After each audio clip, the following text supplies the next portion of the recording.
Luigi. Wow. Oh my god. And it's not there. What I have here is a hot-off-the-press Luigi's Mansion game disc. Someone's gonna steal it. It's gone. Oh yeah. It's gone. Too bad you have nothing to Even play if it you on. take pictures, you're not going to see the I game. don't think I This is small. It can even fit in the palm of a child's hand. And in terms of memory, it can hold up to 1.5 gigabytes. And of course, its proprietary security is going to help protect against copying. So we're going to put this into the Gamecube here.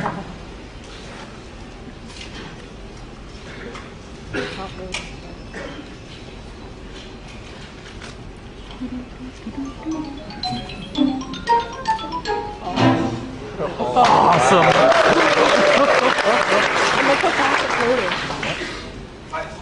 See? Virtually no load time at all there. Look. Now let's see if we can't get inside Luigi's Mansion. First we're going to get some advice from the doctor here by pressing the A button.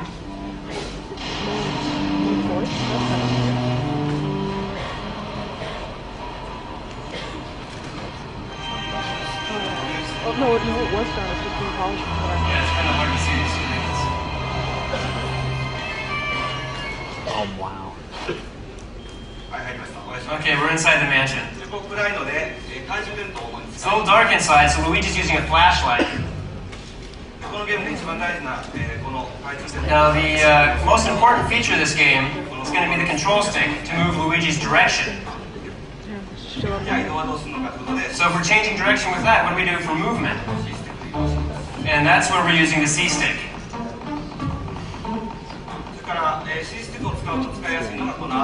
And as you're using the C stick, it becomes more easy to use the R button. And that's used to control the vacuum. And of course we also have that turbo. Okay, let's go into this hallway here.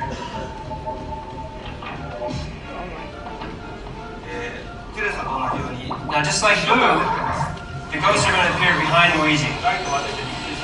So you're going to use your light to shine it on them, startle them, and then the vacuum to suck them in. This is the basic idea of the game. Now if you shine the light on them too late, you're going to get smart.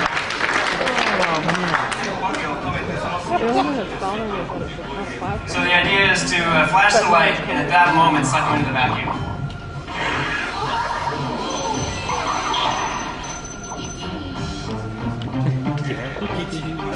This is the kitchen here.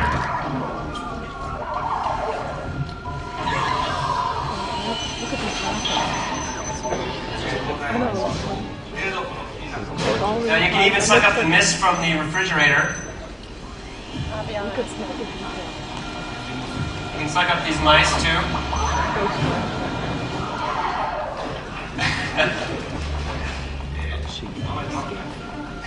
I'm not very good at this game yet.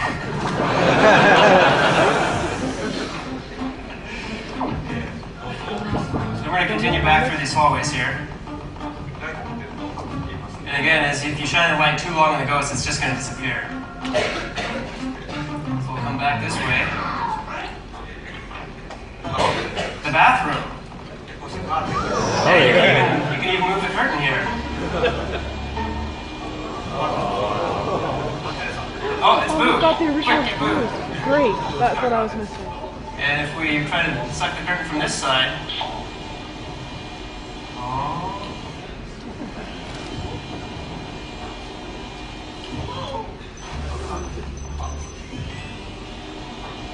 Oh, we opened it, but What a tease. there's no one there. Look at the reflection. Watch the mirror. Watch the mirror. Also in this game, we use the L button. You're not going to see these features on the version we have on the show floor tomorrow. So today's kind of a sneak preview. But see, you can spray water out like this. And it's analog, so you can spray a lot of water or just a little bit. Why are you gonna spray water? Look at the light. We're not using the other buttons a whole lot in this game. But you will be able to play this tomorrow on the show floor. So I hope you'll enjoy these kind of creepy lighting and shadow effects that we've put on the GameCube here. So take some time tomorrow to take a look at it. It's so smooth. Oh, there is one more thing about the controller. Uh-oh. I was forgetting that. This Game Boy Advance. As you know, it's going to be launched in the US next month. And this will be able to be used as a Nintendo GameCube controller. Now, we're not going to give you any real concrete examples about that at this show. But as with the single-pack multiplayer modes on Game Boy Advance, you're not going to need an extra cartridge to use it as a controller. So it's going to be very easy to use. We'll be showing you some new ideas with this at our next show, so you can look forward to that too. It sounds like Luigi's in back and he needs my help. I'll be back later, but I'm going to duck back there for now. Yeah. Thank you. When he referred to the next show, he did not mean next E3. He was referring to Space World, Tokyo, August. You're going to be seeing a lot more of what this is all about. So that's just a first look at what comes out of this incredible Nintendo GameCube. I'd now like Mr. Iwata to come back up and tell you a couple of the secrets about what's so special inside of the GameCube. Mr. Iwata.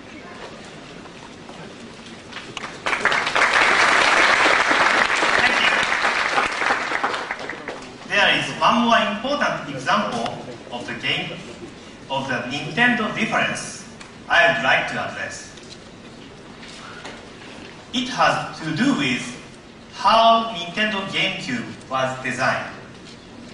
I hope you will allow me a couple of minutes to explain.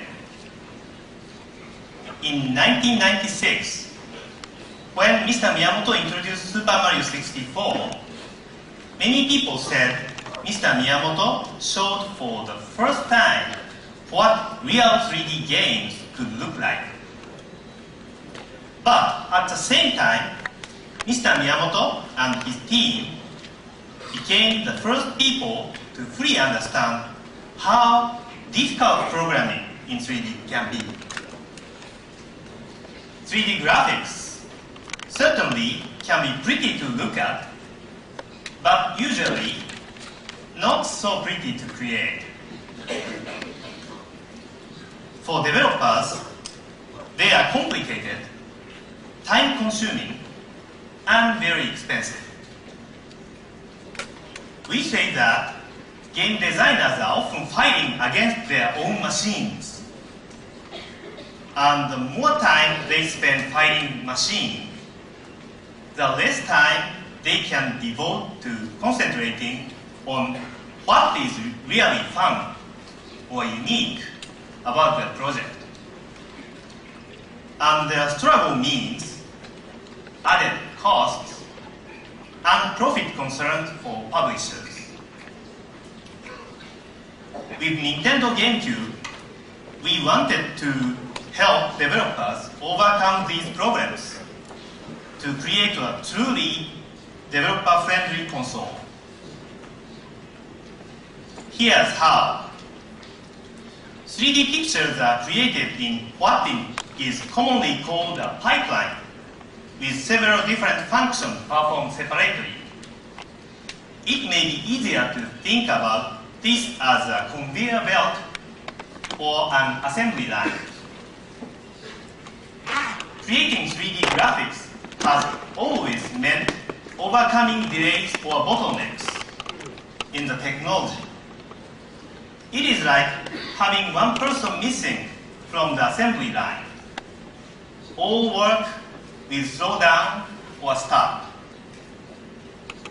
Some manufacturers imply that they can overcome such bottlenecks simply with more powerful processors or faster graphics chips.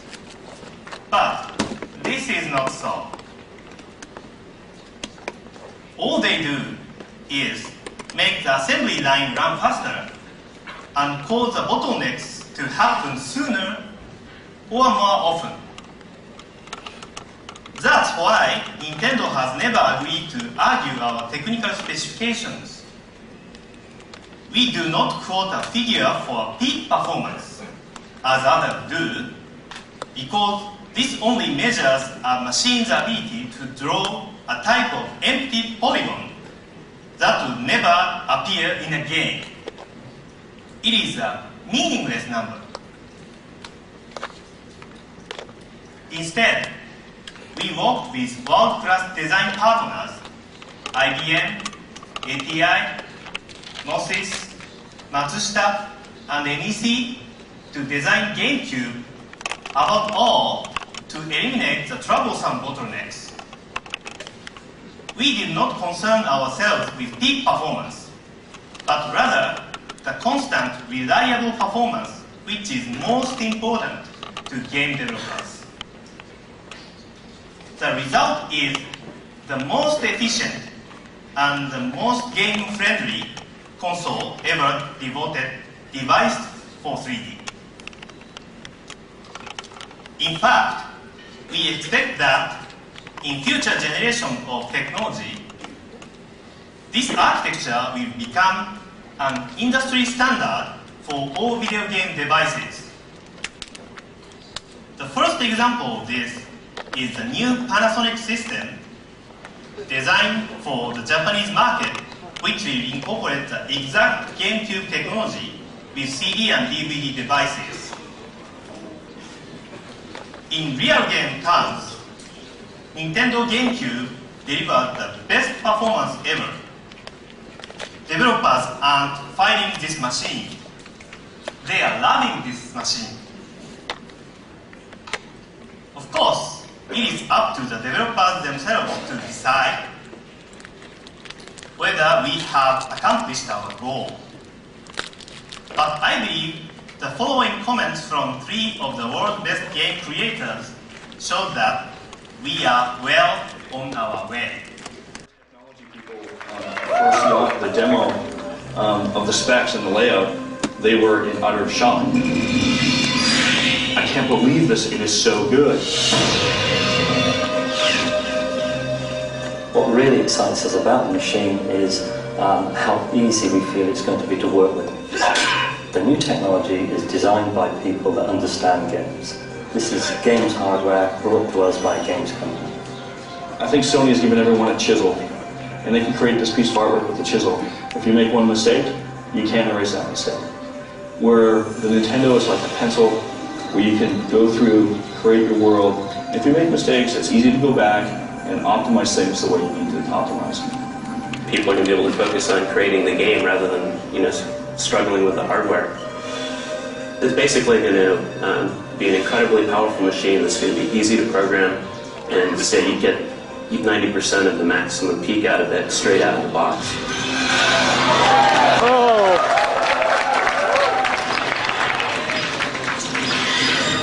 You're not going to have to sit there and worry about coming up with the technology and milking the hardware that'll allow you to create great games.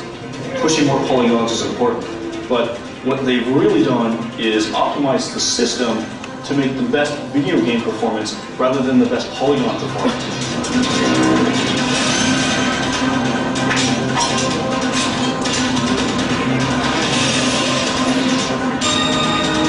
We're telling stories like we've never told before, and all of the ideas that we really wanted to convey, we can do this with the new technology.